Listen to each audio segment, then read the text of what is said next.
ఇతనికి ఒక అలవాటు అయింది రాజకీయాల్లో, ఒక క్రెడిబిలిటీ, విశ్వసనీయత లేదు. చెప్పిన తప్పే చెప్తా ఉంటాడు. నేనేదో చెప్పానంట, నేను చెప్పలా, దిస్ ఇస్ ది రిపోర్ట్. దేవుని భక్తుడిగా చెప్తున్నా. ఇది జరగకుండా 4 ట్యాంకర్స్ కూడా ఉపయోగించకపోయి ఉంటే నేను చాలా సంతోషపడేవాడిని.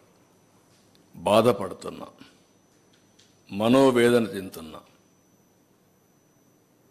వెంకటేశ్వర స్వామి కలియుగ దేవుడికి ఎలాంటి అపచారం ఆ గీ అయితే వాడారు, ఎక్కడ వాడారు అనేది ఇంకొక విషయం.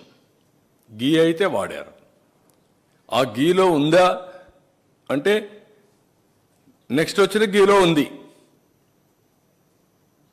Same continuation. ఎందుకు ఇది రిజెక్ట్ చేశారు కదా అని మాట్లాడుతున్నారు. రిజెక్ట్ చేశారు. ఎందుకు రిజెక్ట్ చేశారు? అంత మునుపంతా కూడా యాక్సెప్ట్ చేశారు, వాడేశారు.